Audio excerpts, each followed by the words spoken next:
Your hat is amazing. Oh wow, that is amazing. आए नहीं जिनके थे वादे। चाहे कितनी भी बातें बना ले, पर सच्चाई तो यही है कि मार्वल की फेज 4 काफी निराशाजनक रही है। मार्वल ने रिसेंटली कई सारे अंडरवेलमिंग प्रोजेक्ट्स दिए हैं और इस कमाल की टाइमिंग पे जेम्स गन ने अपनी नई डीसीयू की स्लेट अनाउंस कर दी। एमसीयू अभी जिस स्टेज पे है, देखने में ऐसा जरूर लगता है कि इतनी अच्छी एस्टैब्लिश्ड फैन बेस के सामने नया कोई कभी भी आके नहीं टिक पाएगा, पर असल में कहानी जितनी दिखती है उससे थोड़ी ज्यादा पेचीदा है। पूरा इतिहास गवाह है कि मूवी इंडस्ट्री कितनी ऊपर नीचे हो सकती है। सदी के सबसे बड़े महानायक के रूप में जिस अमिताभ बच्चन साहब को हम याद करते हैं, वो भी कभी कर्ज के नीचे बुरी तरह से डूबे हुए थे। जो बॉलीवुड रोमांटिक ब्लॉकबस्टर्स के लिए जाना जाता था, उसे 2022 में साउथ की एक्शन फिल्मों ने किस तरह से कुचला है, ये हम सभी ने देखा। इन शॉर्ट, सबका टाइम आता है और डीसी की नई मूवीज के नाम वो एंटिसिपेशन बिल्ड करने में सक्षम रही।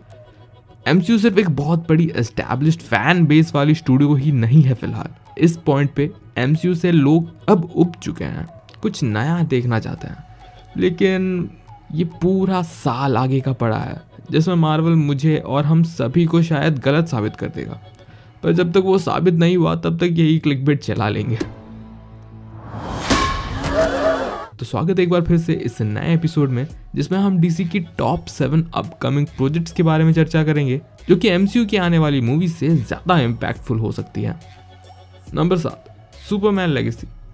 एवेंजर्स हो या स्पाइडरमैन हो, ये सभी काफी कम लोकप्रिय कैरेक्टर्स हुआ करते थे पुराने टेलीविजन और कॉमिक के जमाने में, पर एमसीयू था जिसने ग्लोबल स्केल पे आयरन मैन जैसे कैरेक्टर्स को इतना लोकप्रिय बनाया। सुपरमैन और बैटमैन वो सबसे पहले दो नाम होते थे जो जुबान पे आया करते थे जब आप सुपर हीरो का शब्द सुनते थे, पर वार्नर ब्रोस की पूरी लीडरशिप ने डीसी का कबाड़ा करके रख दिया और इन दो सुपर हीरोज का जो पोटेंशियल है उससे कभी एक्सप्लोर ही नहीं कर पाए। जेम्स गन के साथ एक नया फ्रेश सुपरमैन शायद अगला बड़ा कैप्टन अमेरिका हो सकता है, जो अपने सच्चाई और सम्मान की वजह से जाना जाएगा। Number 6, creature commandos.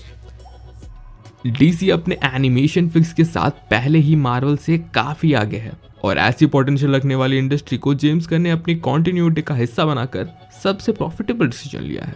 James Gunn की क्रिएटिविटी और इनके इतने अच्छे पोटेंशियल एनिमेटर्स क्या संगम बनाते हैं, ये देखने लायक होगा।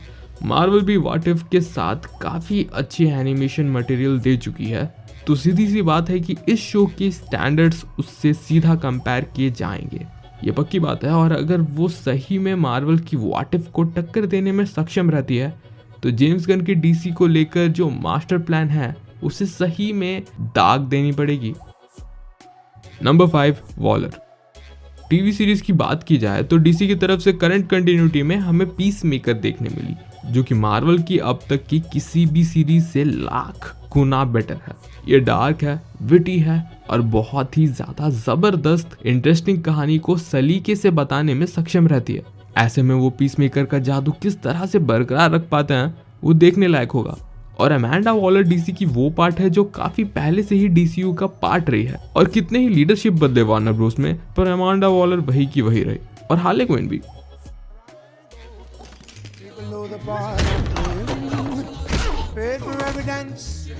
कोई कंफर्मेशन तो नहीं है, पर हार्ले का रोल इरिप्लेसेबल है, तो हाँ वो दोनों हमें आगे देखने के लिए मिल सकता है। ऐसे अमांडा के ऊपर पूरा डेडिकेटेड सीरीज डीसी को एक प्रतिष्ठित शुरुआत देगा। Number 4, brave and the bold. Batman एक कैरेक्टर ही इतना बड़ा रहा है कि डीसी ने उसके सक्सेस को हमेशा ही रेप्लिकेट करने की कोशिश की है, और इसी कोशिश में कई सारे इंटरेस्टिंग कैरेक्टर्स उभर के आए हैं इन कुछ सालों में जो कि बैटमैन से ताल्लुक रखते हैं, चाहे वो बैटगर्ल हो, बैटवुमन हो, नाइटविंग हो या रेड हुड। बैटमैन के कितने कितने सारे रॉबिन्स, एक सही में अपने आप में ही एक फौज है बैटमैन्स की, जिनकी कहानी को स्क्रीन में देखना काफी इंटरेस्टिंग होगा। तो मैंने इसके ऊपर एक अलग से डेडिकेटेड वीडियो भी बनाया है जिसमें हम इसके ऊपर डीपली चर्चा करते हैं। तो अगर आप ब्रेव एंड द बोल्ड के लिए कुछ ज़्यादा ही इंटरेस्टेड हैं तो कार्ड्स में आ रही वीडियो को ज़रूर चेकआउट करिएगा। Number 3, the authority. The boys अपने डार्क ह्यूमर और एक ओवरऑल सटायर टेक की वजह से फैंस को बहुत ही ज़्यादा पसंद आया। डीसीपी आगे कुछ ऐसा ही करते दिखेगी हमें इस फिल्म में। एमसीयू का अब तक भी आर रेटेड स्पेस में कुछ ना डिलीवर कर पाना उन्हें आगे बहुत ही ज्यादा भारी पड़ सकता है, और स्पेशली ऐसे कंडीशन में डीसी की तरफ से दी अथॉरिटी जैसे टीम्स को इंट्रोड्यूस करना साफ दर्शाएगा कि उनके पास आर रेटेड स्पेस में क्या रेंज है। डीसी पहले से ही जोकर जैसी मूवी के साथ सबसे highest grossing R rated super hero film का टाइटल कैप्चर करके बैठी हुई है। ऐसे में उनका मार्वल से एक पर बहुत ही ज्यादा पोटेंशियल रखने वाला कंटेंडर डेडपूल 3 इस रिकॉर्ड को तोड़ने में बहुत ही ज्यादा सक्षम रखता है। पर अगर एमसीयू की क्रिएटिव कंट्रोल की वजह से ये फिल्म भी पीछे रह जाती है तो डीसी आर रेटेड स्पेस में मार्वल को मात क्या मार ही देगी। Number 2, Batman part 2। डीसी की सबसे सही स्ट्रैटेजी डीसी एल्सवर्ल्ड को अनाउंस कर देना ही होगा। डीसी की सबसे बेहतरीन मूवीज हमें डीसी एल्सवर्ल्ड वाले कैटेगरी की ही मिली है, जैसे कि जोकर और मैट रिव्स की बैटमैन, और इन्हीं दो को वो लाइफ भी दे रहे हैं और ये दोनों आगे इंडिपेंडेंटली पूरी क्रिएटिव फ्रीडम के साथ अपनी सीरीज कंटिन्यू करेंगे। डीसी के एल्सवर्ल्ड के होने की वजह से हम आगे भी कुछ एक्सपेक्ट कर सकते हैं, कुछ इसी तरह की पूरी creative take in DC characters के ऊपर, जहाँ पे कि मार्वल मात खा जाती है। मार्वल अपने सारे आईपीज को मल्टीवर्स के थ्रू अपने एमसीयू में ही डाले जा रहा है। ऑनेस्टली बताऊं तो डेडपूल एमसीयू में कैसा होगा मुझे नहीं पता, पर मेरे हिसाब से अगर वो खुद ही की सीरीज इंडिपेंडेंटली कंटिन्यू करता तो वो ज़्यादा जस्टिस देता उसके क्रिएटर्स और उसके फैन बेस को।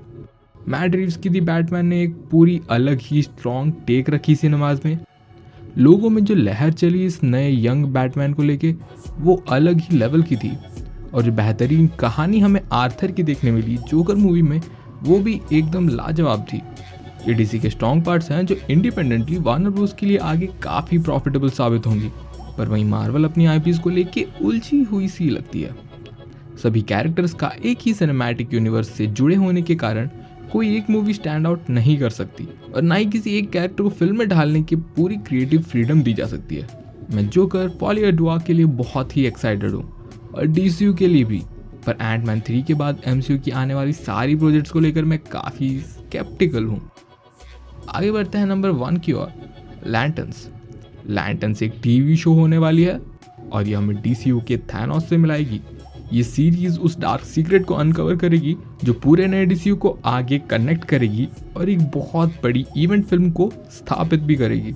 इसके अलावा एक स्पेस क्राइम थ्रिलर को देखने के लिए मैं हमेशा ही तैयार हूँ, क्योंकि एक जैनरा बेंडिंग सीरीज होगी। स्पेस और क्राइम और थ्रिलर जैसी जैनरास को एक्सप्लोर करेगी। सुनने में ये मुझे ब्लेड रनर वाली वाइब देती है और जेम्स गन का कहना है कि इसे ट्रू डिटेक्टिव्स की तरह कोई सीरीज कहा जा सकता है। एक डार्क आर रेटेड मिस्ट्री जो कि स्पेस में घटित हो, इससे ज़्यादा हाइप मैं किसी और चीज़ के लिए कैसे हो सकता हूँ भला। और तो और ये ग्रीन लैंटर्न्स की कहानी होगी जो कि स्क्रीन में हमें बहुत ही कम देखने मिला है। ये डीसी की सबसे बड़ी टर्निंग पॉइंट हो सकती है और अगर जेम्स भैया सही खेल गए तो वो व्यूअर्स को डीसी में फाइनली इंटरेस्टेड होने में मजबूर कर देंगे। दूसरी ओर मार्वल की प्रोजेक्ट्स की बात करें तो जब लैंटर्न्स रिलीज होगी तो मार्वल उसके पैरेलल में अपनी कैंग डायनेस्टी प्लॉट को स्थापित करने में लगी होगी। तो इस पॉइंट से मार्वल और डीसी का टकराव देखने में सही में मजा आएगा।